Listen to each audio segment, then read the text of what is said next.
네, 오늘 공동설교고요. 평신도 주일입니다. 송유 청년 나오기 앞서서요. 포스트 모던답게 성서랑 제목을 저한테 주지 않았습니다. 네, 여러분들이 잘 생각하시고 제목이 뭘까? 여러분들 마음속에 있을 거라고 믿습니다. 요한삼서 1장 1절에서 4절은요. 제가 이제 신방가 때 항상 들고 갔던 성서 말씀입니다. 이걸 여러분한테 전해드린 것은 송유청이 저랑 동기잖아요. 20살 때부터 본 거죠. 송유청년 1학년 때 모습이 잘 생각나지 않습니다. 저는. 항상 구석에 박혀 있어가지고요. 저 친구는 항상 구석에 박혀 있고, 뭐 저도 마찬가지로 다른 구석에 박혀 있긴 했는데, 그럴 때마다 그런 동질감을 들었습니다. 이 친구와 저 친구가 그래도 조금이라도 진실성 안에서, 진리 안에서 살고 있진 않을까. 그리고 멀리 떨어져 있고 하는 일은 그렇게 어떻게 보면 같으면서도 다른 곳에 있고 하는 일을 갖고 있지만 그런 동질감이 들기도 했습니다. 그래서 오늘 진리 안에서 오늘 송유 청년이 같이 말씀 나눌 텐데, 이 친구가 교회는 잘 나오진 않지만 항상 진리 안에서 살아가고 있다는 소식을 잘 들으시고 항상 그 친구를 위해서 기도해 주시고 항상 진리 안에 살고 있다는 걸 기쁨으로 여기는 우리 좋은 만남 교회 성도님들이 되었으면 합니다. 네. 지금부터 나와서 이제 송유 청년이 간증 해준다고 합니다. 그래서 잘 들으시기 바랍니다. 제가 간증을 해요. 어머니 전이 저희 어머니 얼굴이 쿠키몰처럼 찌그러지면서 네가 무슨 간증을 해야 되는가 걱정을 하셨는데요. 어쨌든 일주일 동안 계속 고민을 했는데 무엇을 어떻게 이야기를 해야 될지 잘 모르겠기도 하고, 그래서 제가 평소에 가장 이렇게 말하면 좀 이상한 것 같지만 화두로 삼고 있는 가난한 자에게 복이 있나 이 말씀을 가지고 이제 간증을 하려고 합니다. 되게 부끄럽네요. 이것도 찍는 건가요? 예, 마이크를 가까이. 누구 받은다고? 다 찍었어요. 저희 어머니 얼굴이 한 번 더 찌그러지시네요. 가끔 저희 교회 홈페이지 들어오시는 것 같은데. 아들은 안 오는데. 네, 아들. 제가 그래도 어색하지 않으려고 최근 30 동안 연속으로 어떤 선택을 하면서 살 것인가 라는 또 소주제를 가지고 이야기를 같이 나눠보려고 합니다. 선택 2014 해가지고 요즘에 TV에 많이 나오더라고요. 어떤 선택을 할 것인가. 그 사전투표라고 하나요? 이게 하신 분 계신가요? 목사님. 목사님 하셨군요. 예. 하신 분 계시고요. 선택하셨나요? 이제 얼마 남지 않았는데 저는 아직 선택을 못했어요. 전 인천이거든요, 주소지가. 선거용지에 날라온 것들 보니까 진짜 찍을 놈들이 없더라고요. 어쩜 그렇게 다 똑같아요. 서울은 좀 차별이 있는 것 같아요, 그래도. 약간은. 근데 인천은 보니까 다 그냥 비슷한 사람들이 다 나와 있어요. 저는 나름 또 기준을 갖고 있지 않겠습니까? 좀 가난한 사람들 중에서 특히 제가 만나는 분들이 노숙인 분들이다 보니까 이렇게 좀 극빈층에 있는 분들에 대해서 어떤 좋은 공약이나 정책을 갖고 있는 분들이 있으신가? 이렇게 좀 살펴봤는데 거의 없어요. 그나마 좀 있는 게 중산층을 대변한다거나 뭐 무상급식 이런 걸 전면 확대하는 걸 지지합니다. 뭐 이런 정도인 거죠. 그래서 그 선거용지들을 쭉 보면서 보다가 느낀 게 진짜 정말 가난하고 정말 소외된 사람들을 대변하는 사람이 굉장히 없구나라는 걸 느꼈었어요. 그러면서 한편으로는 좀 씁쓸하기도 하고 그랬었습니다. 그래서 어떤 선택을 해야 될지 지금 막 고민을 하고 있는데 최선이 없으면 차선이 있고 차선이 없으면 또 차악이 있겠죠. 예. 그런 기준을 가지고 좀 씁쓸한 투표를 하지 않을까 싶습니다. 매번 그랬지만 예. 저희 수없이 많은 선택들을 하면서 살아가죠. 그 점짜면이라고 아시죠? 그 짜장면, 짬뽕 선택하는 거 어려우니까 그걸 한 그릇에 주기도 하고 선택하는 게 오죽 어려우면 밥 한 끼 먹는데도 그런 아이디어 상품들이 나오지 않겠습니까? 저는 이런 자리에서 고백할 건 아니지만 제가 지금 사귀고 있는 여자친구 다 한 번 보셨죠? 저희 교회도 한 번 나왔었는데 아주 오래전에 예. 그 여자친구가 바뀌면서 엄청난 고민을 많이 했어요. 사실 솔직히 고백하면 이 양다리는 아니고요. 약간 이렇게 걸쳐 있었던 기간, 이거 비밀입니다. 이거 찍으면 안 돼요. 이렇게 걸쳐 있던 기간이 있었어요. 참 애매한 기간이었죠. 한 사람과 이별과 또 새로운 만남을 준비하면서 살짝 걸쳐 있었던. 그때 이제 어떤 선택을 하는가 되게 중요한 저에게 고민이었었던 것 같아요. 왜냐하면 그때 당시에 기존에 사귀고 있었던 친구는 되게 부잣집이었어요. 그래서 내가 이 친구랑 결혼하면 평생을 그래 굶어 죽진 않겠구나라고 생각을 반쯤은 농담이지만 어쨌든 이게 결혼을 염두에 두고 나이가 점점 먹다 보니까 그런 진지하게 고민을 하잖아요. 근데 지금 이제 만나는 친구는 어쨌든 뜻이 같고 같은 방향으로 계속 같이 함께 나아갈 수 있는 그런 친구였었거든요. 어쨌든 뭐 제가 일방적으로 선택한 건 아닙니다. 누구를 버리고 취하고 이런 거는 물론 아니지만 그 사이에서 제가 버림을 받기도 했어요. 네. 그 사이에서 굉장히 고심을 많이 했었던 것 같아요. 저희는 어렸을 때부터 계속 그 사지선다 내지는 오지선다, 객관식, 주관식이 아닌 객관식 이런 거에 되게 익숙해져 있죠. 나이가 먹을수록 좀 주관식의 답을 찾아야 되는 그런 선택을 해야 되는 그런 일들이 자꾸 늘어나는 것 같아요. 어렸을 때 재밌게 봤었던 프로그램이 있는데 가족들끼리 둘러앉아서 솔로몬의 선택이라고 어떤 문제가 딱 나오면 거기 변호사들인가요? 예, 나와서 선택을 해주죠. 선택을 하면 이제 그거에 대한 법리적인 해석이라든지 아니면 어떤 것이 좀 합리적인 선택일까를 좀 조언해주는 그런 프로그램이었었던 것 같아요. 거기 나왔었던 또 유명한 분이 계시죠. 고승덕 변호사. 얼굴 잘생기고 그때 되게 존경했는데 예, 어제 아침 뉴스를 보고 깜짝 놀랐습니다. 개인적인 개인사이고 모든 걸 알 수는 없으니까 이야기는 할 수는 없겠지만 어쨌든 솔로몬의 선택이라는 거 프로그램이 생각나면서 그런 생각도 조금 들더라고요. 저는 최초에 제가 선택을 했었다라는 거 기억이 나는 게 그러니까 제가 기억나는 범위 내에서 최초의 선택이 어떤 선물을 받을 것인가였었어요. 동심이 있을 수 없는 그런 조건에서 살았는데 친구들이 굉장히 영악했어요. 그래서 저는 크리스마스에 산타 할아버지가 선물을 주신다는 사실을 알자마자 그 선물이 사실은 엄마 아빠가 주신다는 걸 알게 되었어요. 친구들이 다 얘기를 해줬거든요. 초등학교 때였었던 것 같아요. 초등학교 때 친구들이 막 이제 크리스마스 때가 가까워오니까 선물을 너는 어떤 선물 받고 싶어? 너는 어떤 선물 받고 싶어? 이런 얘기를 하는 거예요.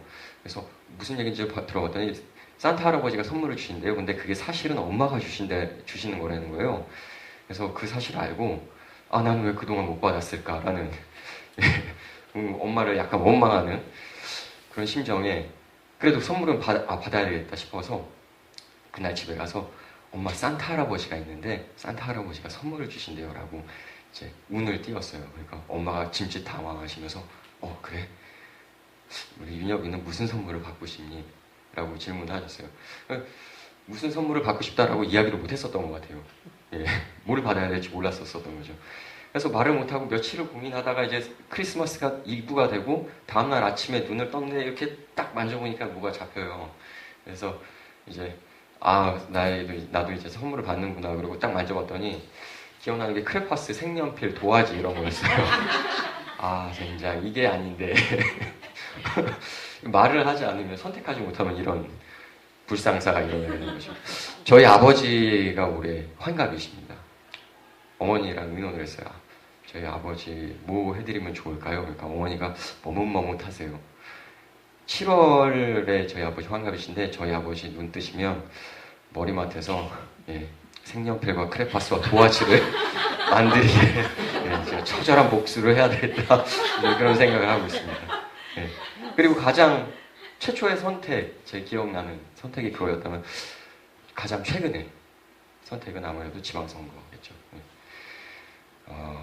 되게 고민이 많이 됩니다. 어떤 게 하나님의 뜻에 가장 가까운 선택이 될까라는 고민도 들고, 그래서 우리는 계속해서 선택을 하면서 살아가는 것 같습니다. 성인이 되고 나서는 더 많은 선택들을 더 능동적으로 해야 되게 될 수밖에 없는 상황이 되는 거죠.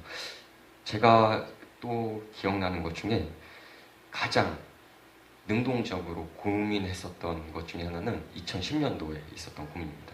졸업을 하고 나는 기독교인이란 정체성으로 살아갈 것인가 라는 것을 고민을 많이 했었던 것 같아요.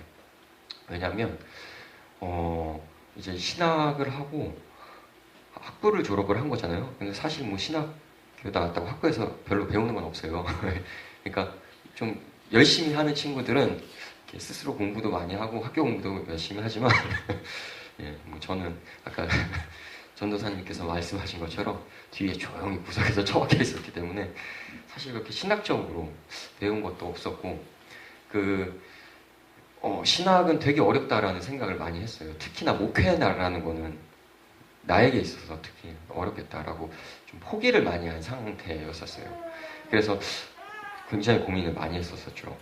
그런데 드는 생각이 뭐 신학 그만하고 신학교 그만두고 대학원 진학 안 하고 목회 안 하면 그냥 신앙인으로 살 수 있는 거잖아요. 근데 왠지 모르게 누가 날 배신한 것도 아닌데 어떤 배신감 그리고 소외감 막 이런 것들이 굉장히 밀려오는 거예요. 그러면서 뭐 꼭 교회 다녀야 예수님 믿는 것도 아닌데 막 이런 생각도 들고 그러면서 결국에는 꼭 예수를 믿어야 되나 막 이런 생각까지 들면서 신앙인이어야 할까라는 고민을 되게 많이 했었어요. 그 즈음에 이제 인도된 곳이 좋은 만남 교회였었고 신앙인으로서의 정체성을 가지면서 살아가야 되겠구나라고 그 결심에 큰 영향을 주었었던 게 좋은 만남 교회고 좋은 만남 교회 목회자분들과 성도분들이었었던 것 같아요. 이런 교회도 있구나 뭐 이런 생각도 많이 하게 됐었고요. 그래서 그런 좀 큰 고민들을 했었던 선택이 있었던 것 같고 그 선택 이후에는 되게 많은 책임이 따라야 되죠. 교회도 꼬박꼬박 열심히 나와야 되는 거고 사실 자꾸 묻지 마세요. 열심히 하려고 하는 거예요. 11조도 내야 된다면서요. 전 신학생 때도 11조를 안 냈었는데 수입이 없었거든요. 그 약간 비겁한 핑계인 것 같은데 없는 중에서도 꾸준히 열심히 내는 친구들도 있었는데 그리고 헌금 생활도 해야 되고 뭐 이제 신앙인으로서 무언가 지켜야 할 최소한의 모습들이 있는 거잖아요. 그런 것들을 해나가기가 어려운데 역시 선택에 있어서는 좀 많은 책임들이 따르는구나 라는 것들을 느꼈었던 것 같아요. 그 책임을 잘 못하고 있었었죠. 열심히 잘하도록 하겠습니다. 그래서 기독인으로서의 정체성을 갖고 살자라는 어떤 선택 이후에는 또 다른 선택을 해야 되는 지점들이 생기기 시작했습니다. 그러면은 어떤 기독인으로 살 것인가? 예수님을 믿는다라고 했으면 어떻게 믿을 것인가? 이렇게 말하면 그런 고민들을 이제 하게 되겠죠. 보통은 이런 것들을 신학교 다닐 때 고민을 하는데 저는 졸업을 하고 나서 나중에 이렇게 좀 뒤늦은 고민들을 하게 됐던 것 같아요. 그만큼 인생을 진지하게 고민하면서 살지 않았던 것인지 아니면 어려운 문제인 건지 모르겠지만 그 질문 그리고 어떤 선택을 하면서 살아가야 될 것인가 라는 질문은 아직까지도 계속 하고 있는 상태입니다. 어쨌든 그런 질문이 생기고 고민이 생겼을 때 유일하게 조언을 해줄 수 있는 건 성서라고 생각하고 모두가 그렇게 생각을 하시겠죠. 그리고 예수님께서 그것에 대한 가장 확실한 답을 줄 수 있다라고 모두 공감하실 거라고 믿습니다. 예수님의 삶을 보면서 제가 느꼈었던 거는 예수님의 삶은 계속해서 올바른 가치에 대해서 끊임없이 선택하는 그런 삶을 사신 것이 예수님이셨고, 그 가치는 가난한 자에게 복이 있나니라는 말씀, 천국이 저희 것이며라는 말씀에서 가장 극명하게 드러나는 것이 아닌가라고 저는 개인적으로 그런 신앙 고백을 하게 됩니다. 가난한 사람들과 함께 사는 삶, 이것이 예수님의 삶에 있어서 가장 중요한 선택 중에 하나였고, 그것을 본받아 사는 것이 기독인의 자세가 아닌가라는 생각들을 하게 됩니다. 그래서 나도 그런 삶을 따라서 살아야 되지 않을까라는 생각을 하게 됩니다. 이것저것 굉장히 많은 가치들이 예수님 안에 있겠지만, 그 이후로는 제 머릿속에 있는 것은 가난한 사람들과 어떻게 하면 예수님이 사셨던 것처럼 살 수 있을까라는 고민, 이게 가장 큰 화두이고 가장 큰 고민거리이고 가장 집착하게 되는 말씀이었던 것 같아요. 그 예수님께서 그 가난한 사람들과 어떻게 함께 사셨는가를 보면, 가끔은 예수님께서 좀 극단적일 정도로 가난한 사람들의 편을 들어주신 삶을 사신 것이 아닌가라고 생각을 합니다. 그러니까 어떤 합리적인 수준이 있잖아요. 이 종교라는 건 윤리적인 수준도 있고 도덕적인 수준도 있고 사회적으로 공감이 될 만한 어떤 그런 수준들이 있는데, 예수님은 어떻게 보면은 그런 수준들을 뛰어넘어서 약간 무리스럽고 말도 안 되는 약간 억지스러울 정도로 가난하고 소외된 사람들의 편을 들어주시는 그런 삶을 살지 않았나라는 생각이 듭니다. 물론 지금에 와서는 어느 정도 이해가 되는 이야기일 수 있겠지만, 예를 들어 보자면 당시 굉장히 율법적으로나 말씀적으로도 나쁘다고 이야기를 해야 될까요? 예를 들어서 성서에서는 창녀라고 표현을 하나요? 예, 성매매하는 여성의 편을 들어주셨다든지, 사실 말이 안 되는 얘기잖아요. 더군다나 그 시대에. 그런데 극단적으로 그 사람의 편을 들어주시잖아요. 그런 예를 들지 않더라도 가난한 사람들의 편을 들어주시는 데 있어서는 보통 그 사회가 가지고 있는 윤리와 상식의 수준을 넘어서 그 사람들의 편을 들어주시지 않았나라는 생각이 들면서, 그럼 지금 이 시대에도 내가 만약 예수님의 삶을 따라 산다라고 한다면 가난한 사람들에 있어서 어떤 윤리적이거나 보편적인 그리고 합리적인 수준에서의 편을 들어주는 것이 아니라 극단적으로 정말 상식적인 수준을 넘어서 정말 온전히 그 사람들의 편이 되어야 되겠다. 마치 내가 어떤 잘못을 하고 어떤 죄를 지었을 때도 용기를 북돋아 주시고 무조건 내 편이 되어 주셨던, 모두가 나를 비난했을 때 내 편이 되어 주셨던 어머니처럼 그런 편을 들어줘야 되는 것이 아닌가라는 생각을 하게 됩니다. 물론 이거는 제 개인적인 신앙 고백이기 때문에 많은 차이가 있을 수 있을 거라고 생각을 해요. 근데 그런 생각들을 하게 되면서 시작했었던 것이 노숙인 인권 공동 실천단이라는 곳에서 노숙인 분들을 만나고 거기서 이제 편을 드는 일들을 했었던 것 같아요. 그래서 그런 사람들을 쭉 살아오다 느낀 게, 이거는 되게 힘든 일인 거예요. 극단적으로 누군가 편을 들어준다는 건 굉장히 큰 사랑의 에너지가 필요한 일인 거예요. 수급을 못 받고 있는 노숙인 아저씨를 편을 들어서 수급을 만들고 제도적으로 그렇게 국가적으로 지원을 받게 하고 무언가 합리적인 수준 안에서 그들에게 도움이 되는 거는 사실상 그렇게 어렵지 않아요. 예.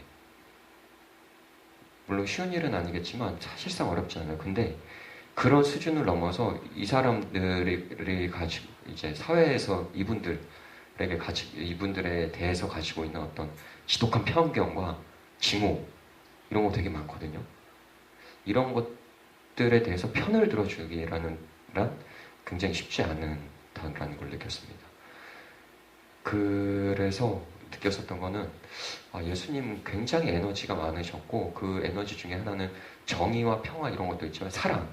그래서 그 중에 제일 사랑이라고 하나 봐요. 그 사람들에 대해서 정말 끊임없이 애정을 갖고 편을 들어주려면 그 어떤 것보다도 굉장히 그들에 대한 사랑이 깊어야 그런 것들을 끝까지 목숨을 걸고 예수님 십자가에 돌아가신 것 같이 할 수 있겠구나라는 생각이 들었습니다. 그래서 저는 어쨌든 사랑의 에너지가 넘치지 않으면 예수님 따라 사는 삶은 굉장히 힘들겠구나라는 것을 생각하고 느끼고 있지만 그 사랑은 어떻게 해야 키울 수 있는 것인지, 어떻게 해야 내 안에 그 사랑이 넘쳐날 수 있는 것인지 항상 좀 고민을 할 수밖에 없어요. 아직 그런 에너지와 힘들이 굉장히 부족하거든요. 좀 나이가 들면 그런 것들이 좀 나이가 들면 되게 무리한 표현일 수도 있는데 이렇게 연륜이 생기다 보면 그런 것들이 좀 생기나요? 전 그게 되게 궁금합니다. 그러니까 저희 어머님만 봐도 저에 대한 어떤 무한한 애정과 사랑만 봐도 저런 사랑이 어디서 나올 수 있지? 라고 이렇게 생각하고 하는데 저는 아직 그런 사랑이 없는 것 같아서 그런 사랑이 나오는 사람들을 보면 되게 궁금해요. 그래서 그런 사랑에 대해서 우리의 공동체 안에서 또 많이 배우고 했으면 좋겠어요. 제가 농담 같지만 이 자리에 나오잖아요. 그럼 너무 마음이 좋아요. 왜 그러냐면 무한한 사랑을 느낍니다. 얼마 만에 한 번 나와도 사실 신경 안 써요. 그리고 비난하기 일쑤예요. 그리고 이렇게 따뜻한 감정을 느낄 수 있는 곳이 없어요. 이렇게 권사님들, 집사님들, 이렇게 목사님들, 또 이렇게 성도님들 이렇게 해주시잖아요. 그러면은 그 사랑의 에너지는 사실 굉장히 큽니다. 그래서 사실 저 같은 경우는 되게 소심하고 그래서 이렇게까지 오랫동안 어디 못 나가고 있다가 다시 찾아가는 경우가 없어요. 근데 이 자리는 큰 용기를 내지 않아도 다시 나올 수 있겠더라고요. 꾸준히 나오게 하려면 사랑을 좀 줄여주시길 바랍니다. 어쨌든 제가 봤었던 것은 예수님께서는 그런 선택을 하셨고 그 선택은 큰 에너지는 사랑에서 비롯되는 것이다라는 것을 배웠었고요. 근데 또 한 가지 중요한 것이 있다라는 생각이 들었어요. 무언가 내가 선택하는 것도 중요하지만 능동적으로 내가 이렇게 짚는, 초이스하는 선택도 중요하지만 사실은 그거보다 더 중요하다라는 것, 그 중요한 것이 있다라는 것. 그것 중에 하나가 이제 버리는 선택이라는 생각이 듭니다. 왜 그런 생각을 들었냐면 또 예수님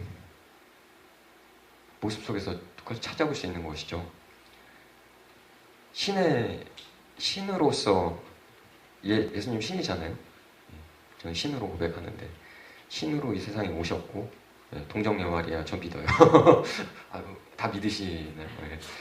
전 동정녀 마리아 카메라 찍고 있어서가 아니라 믿음으로 믿습니다. 신앙으로 믿는데 어쨌든 신이신데 저는 예수님의 삶의 과정이 계속 버리는 선택을 했던 과정이신 것 같아요.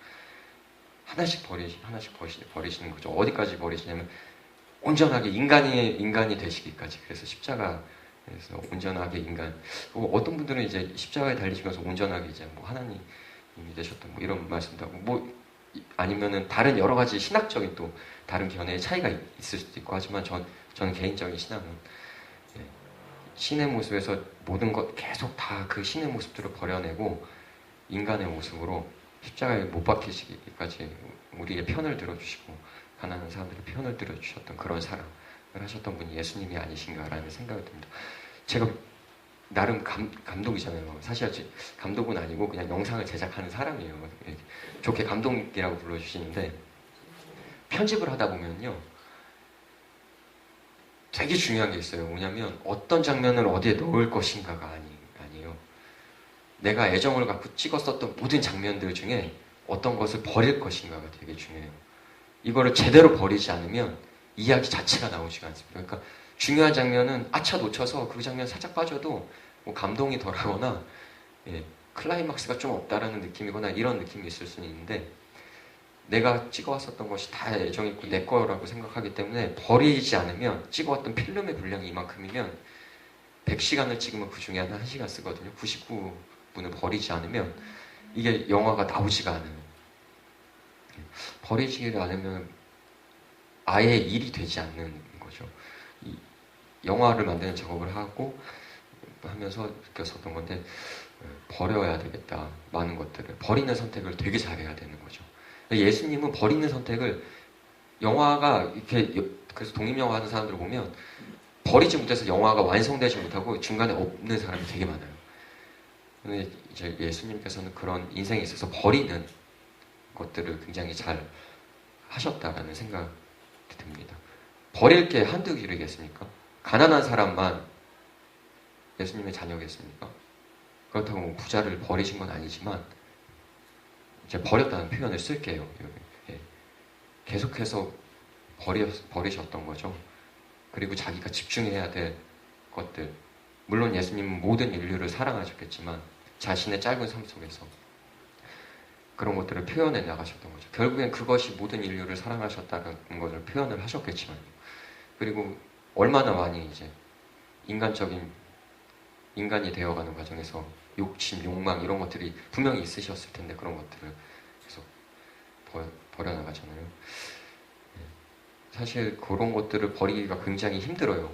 그러니까 이 활동들을 하다 보니까 되게 칭찬들을 많이 해주세요. 그러니까 그런 의미 있는 활동들을 하는구나. 그러면서 막 이런저런 제안도 해요. 사회복지 조그만 재단을 만들어서 뭔가를 해보자. 돈을 많이 모아가지고 더 많이 도와줄 수 있는 무언가를 해보자. 막 이런 것들도 제안을 하시는 분들도 있고. 근데 사실 그런 것들을 버리기가 굉장히 어려워죠. 예. 근데 예수님 모습들을 보면 항상 버릴 수 있는 힘이 생기는 것 같아요.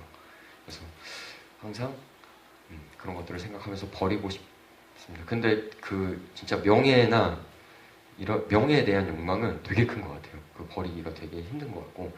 그래서 요즘에 생각하는 것 중에 하나는 사실 이게 명예가 있을 자리나 뭐 이런 것도 아닌데 그 쥐꼬리만한 명예를 버리는 것 이게 예수님 모습 생각하면서 이런 걸 버려나가는 게 굉장히 중요하겠다라는 생각 들면서 그렇게 하려고 굉장히 노력들을 많이 하고 있습니다. 네. 좀 무시받는 삶이 좋은 것 같아요. 약간은 그런 고민 안 하면서 이렇게 여기 조만한 교회 오면 무시 많이 나가잖아요. 되게 좋은 것 같아요. 그렇다고 뭐 제가 딴 데 가서 뭐 인정받거나 이런 건 당연히 아닌데 어쨌든 편안하고 좋은 공동체인 것 같고 예수님의 모습들을 느낄 수 있는 곳인 것 같아서 너무 좋다. 많이 배우고 있다. 배운 것만큼 하진 못하지만 어쨌든 너무 좋다라는 그런 고백 간증을 합니다. 예. 아유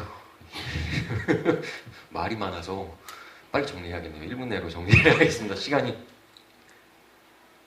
25분 됐죠? 20분 됐나요? 29분 됐네요. 예. 네. 어쨌든 끊임없이 선택하는 삶 그리고 잘 선택하고 잘 버리는 삶 이런 것들을 예수님 안에서 배워나갔으면 좋겠다라는 생각을 하면서 우리 모두가 여러분 속에서 그런 것들을 배우면서 모두 그런 삶들을 함께 살아나가기를 간절히 부탁을 하나님께 그런 삶을 살아나갈 수 있는 힘을 주시기를 부탁드리고 무엇보다 아까 말씀드렸던 것처럼 그런 삶을 살기 위해서 가장 필요한 사랑의 에너지 그 사랑의 에너지가 우리 마음속에 넘쳐날 수 있도록 하나님께서 또 함께 해주시기를 좀 간절히 기도하는 마음으로 이 말씀을 나누는 걸 마무리하면서요. 어쨌든 6월 4일 지방선거도 또 하나의 선택이죠. 그 선택들을 아까 전도사님은 되게 점잖게 예, 말씀해 주셨죠. 좋은 선택.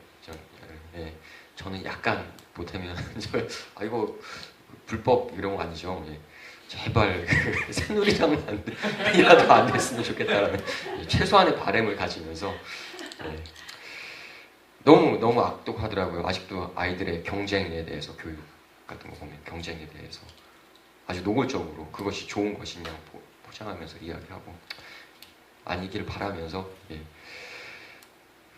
표정이 좀 씁쓸하신 분이 몇 분 계세요.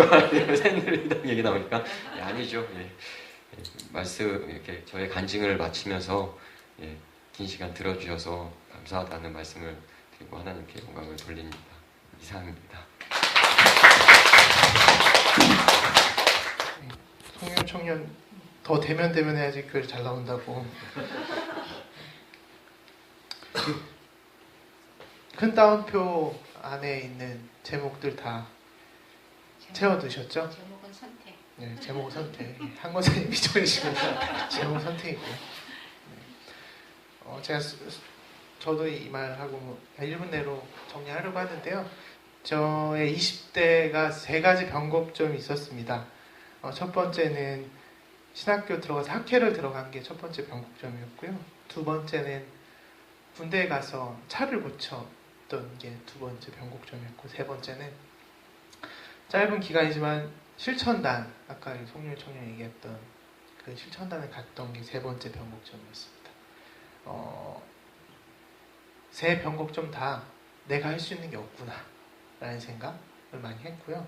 특히 실천단 활동하면서는 이 사람들한테 나는 투명인간이구나 라는 생각을 좀 했습니다. 우리가 노숙인들을 투명인간으로 생각 많이 하잖아요. 그런데 그 충격이 좀 아직도 가시지 않습니다. 제가 송년 청년 여자친구를 되게 자랑스럽게 생각하기도 하고 멋있다고 생각하는 거는 그 친구를 보면서 실천을 할 때 예수님이 만약에 이렇게 오셨으면 이 무한한 사랑, 이 선택의 사랑을 이렇게 하실 수 있었겠구나라는 생각을 좀 하게 되면서 반성을 많이 합니다. 지금도 노숙인들 보면 노숙인들 우리를 투명인간으로 생각하고 저 또한 노숙인들 투명인간으로 생각하죠. 이런 사회가 더 이상 안 오기를, 서로가 서로 진리 안에서 살아가고 그리고 이 공동체, 교회 공동체 안에서 우리도 서로를 투명인간으로 생각하지 않고, 특히 가족끼리 투명인간으로 생각하는 사람들 많잖아요. 올바른 선택, 사랑의 선택으로 그런 기쁜 소식들이 날마다 전해 들었으면 합니다. 아울러서 6월 4일 다음 주는 좀 기쁜 마음으로 우리 올바른 선택을 했구나라는 마음으로 서로 웃으면서 만났으면 합니다. 다 같이 기도하겠습니다.